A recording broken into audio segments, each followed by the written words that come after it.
Assalamualaikum warahmatullahi wabarakatuh. Perkenalkan, kita dari kelompok 7 yang beranggotakan 1.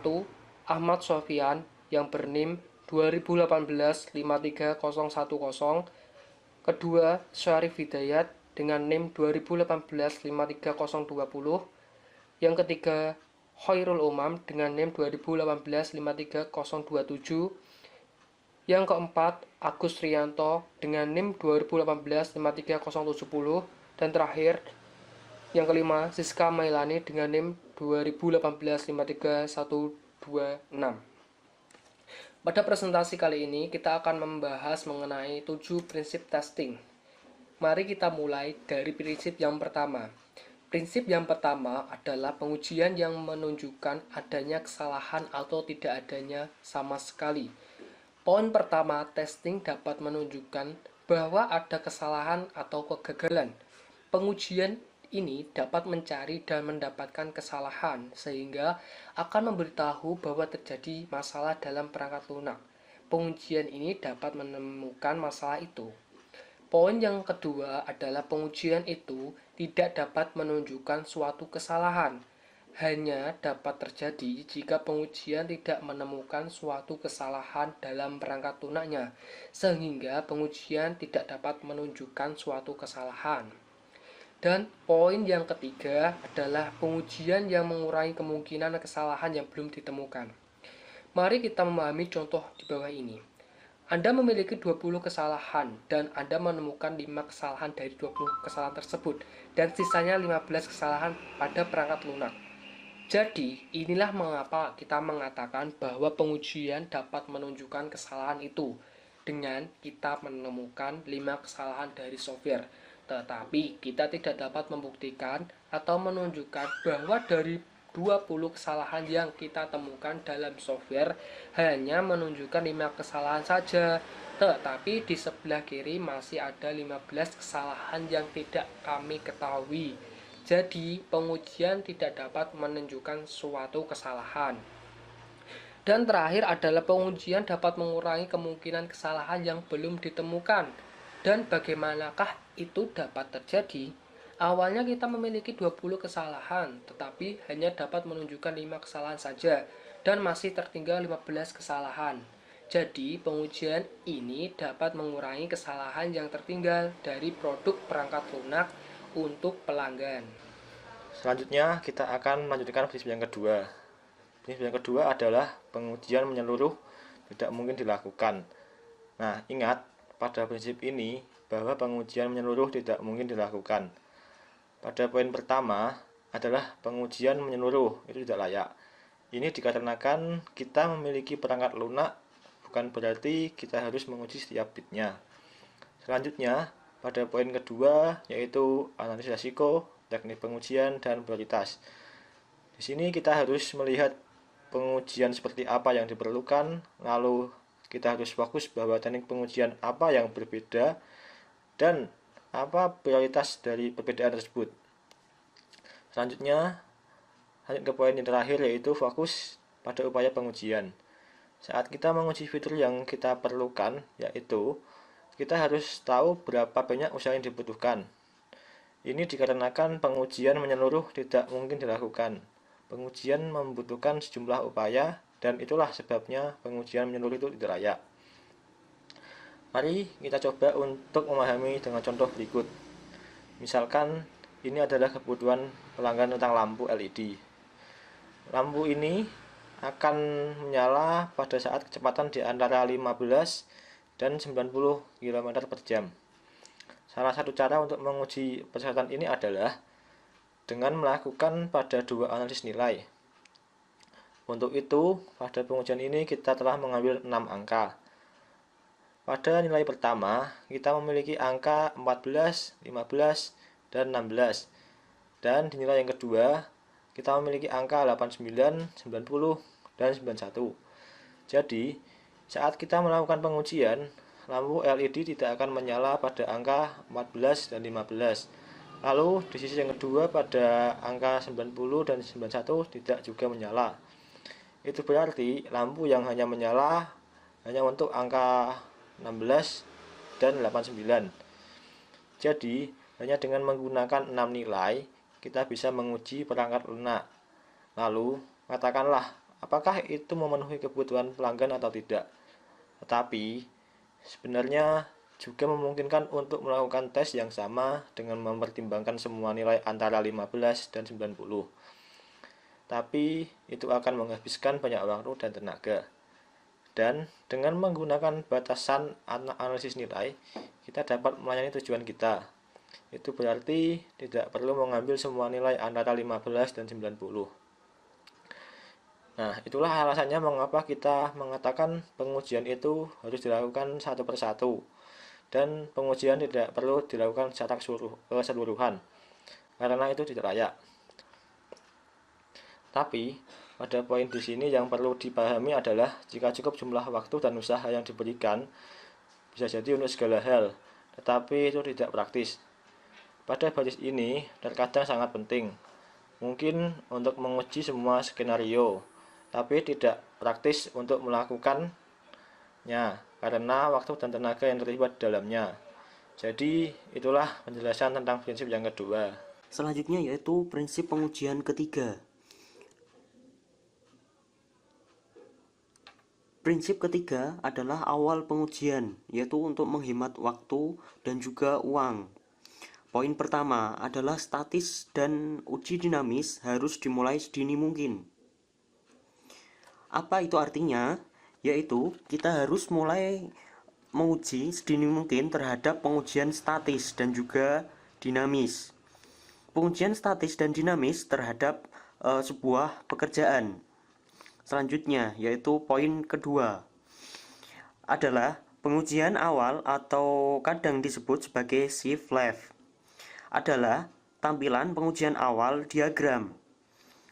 Tahap pertama pengujian berada di sudut paling kiri dari siklus hidup pengembangan perangkat lunak. Awal pengujian kadang disebut sebagai shift left. Poin terakhir atau poin ketiga yaitu membantu kami mengurangi atau menghilangkan biaya yang mahal. Mari kita coba lihat diagram di bawah ini, yaitu grafik tentang biaya, cara menemukan kesalahan pada tahap persyaratan biaya. Paling rendah yaitu pada bagian tahap desain, sementara yang sedikit lebih mahal yaitu saat pindah tahap pembuatan. Tahap pengujian menjadi semakin mahal. Akhirnya, mengapa ini terjadi? Hal ini kita membutuhkan siklus diagram. Misalnya, kita menemukan kesalahan terhadap implementasi yang merupakan build. Hanya karena ditemukan saat ini bukan berarti bahwa kesalahan terjadi di sini. Mungkin di tahap desain atau tahap persyaratan sistem. Jadi, untuk memperbaiki kesalahan, kita harus memperbaiki dokumen-dokumen dan juga mengoreksi semua dokumen. Hal ini akan memakan waktu yang banyak, tenaga, waktu, sumber daya, dan juga dana atau uang. Itulah mengapa prinsip 3 tetap ada. Selanjutnya, yaitu adalah prinsip keempat, yaitu kesalahan yang terjadi bersama-sama atau bersamaan. Poin pertama, terkadang kecil sebuah modul dapat terjadi kesalahan yang besar.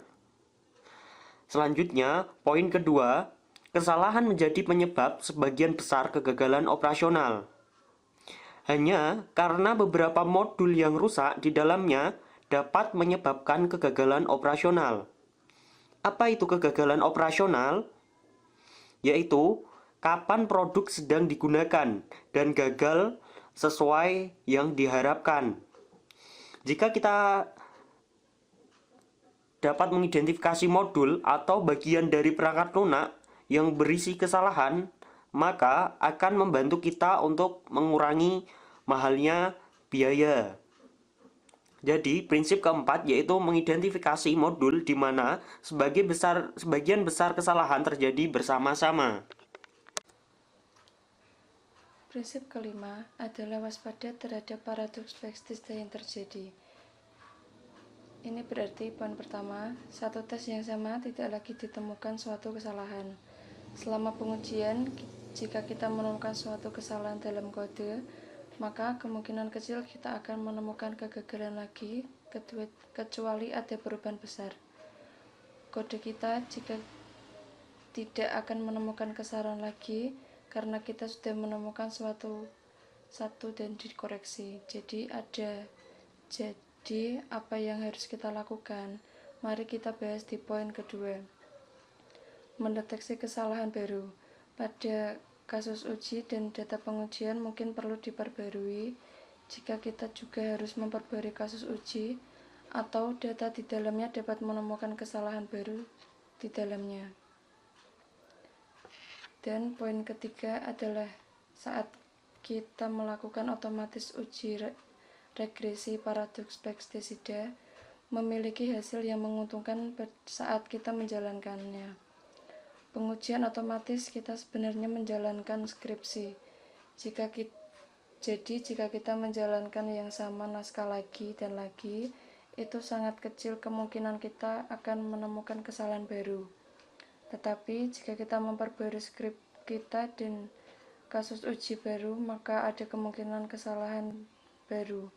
Jadi paradoks pestisida sangat kuat saat kita menampilkan suatu pengujian otomatis. Sekarang mari kita lihat contoh. Untuk memahami hal ini, misalkan ada software dengan 20 kesalahan di dalamnya. Saat kita menjalankan skrip kita, untuk yang pertama kali kita menemukan 5 kesalahan, maka perangkat lunak tersisa dengan 15 kesalahan sekarang. Jika kita tidak mengubah skrip pengujian dan kita menjalankan untuk kedua kalinya dan ketiga kalinya kita tidak menemukan lagi kesalahan baru, tidak perlu berapa kali kita menjalankannya, kita tidak akan menemukan 15 kesalahan lagi. Ini karena kita menjalankan hal yang sama. Untuk menemukan kesalahan baru, kita harus memperbarui skrip agar kita tidak akan menemukan kesalahan lebih banyak dan mendeteksi yang baru. Kasus uji yang ada perlu diubah. Pengujian bersama tergantung pada konteks ini. Berarti jenis pengujian akan tergantung pada jenis produknya yang diuji. Maka inilah mengapa pengujian adalah konteks yang tergantung, jadi mari kita mulai memecahkan masalah ini. Pertama, keselamatan kritis perangkat lunak kontrol industri diuji berbeda dari aplikasi seluler e-niaga. Jadi aplikasi seluler dan keamanan perangkat lunak penting akan diuji itu berbeda. Kita tidak bisa menggunakan hal yang sama untuk proses untuk kedua aplikasi. Poin nomor 2. Pengujian dengan tangkas proyek dilakukan secara berbeda dari pengujian dalam model pengembangan sekuensial kami. Metode pengujian dalam proyek tangkas benar-benar berbeda dari cara kami menguji dalam model pengembangan berurutan. Poin ketiga adalah e-commerce. Jadi seperti yang sudah kita bahas di poin proyek e-niaga, nomor 1 telah diuji benar-benar berbeda dari aplikasi ponsel atau dari keamanan kritis aplikasi.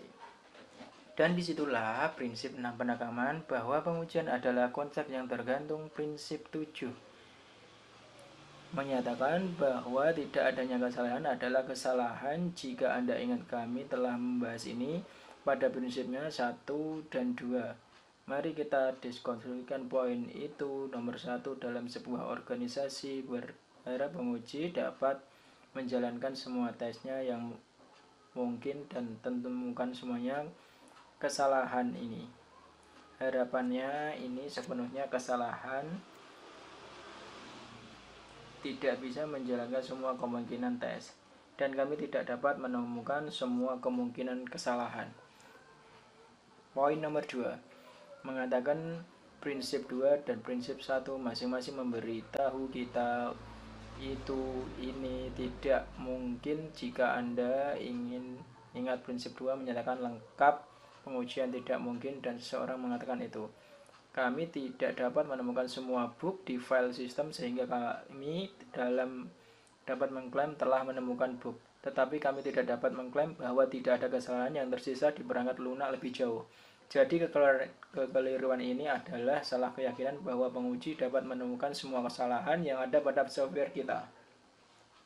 Dan poin terakhir adalah menguji semuanya secara menyeluruh persyaratan yang ditentukan dan memperbaiki semua kesalahan dan masih bisa menghasilkan sistem yang sulit digunakan. Meskipun kami melakukan segala sesuatu yang masih ada kondisi lingkungan yang salah atau faktor lain yang dapat menyebabkan produk gagal dan itu tidak ada di tangan kita. Inilah mengapa kita tidak dapat mengatakan bahwa ada tidaknya kesalahan yang tersisa di perangkat lunak jika seseorang mengklaim bahwa itu adalah keyakinan yang salah. Ya, presentasi saya akan akhiri. Mohon maaf jika ada kesalahan. Wassalamualaikum warahmatullahi wabarakatuh.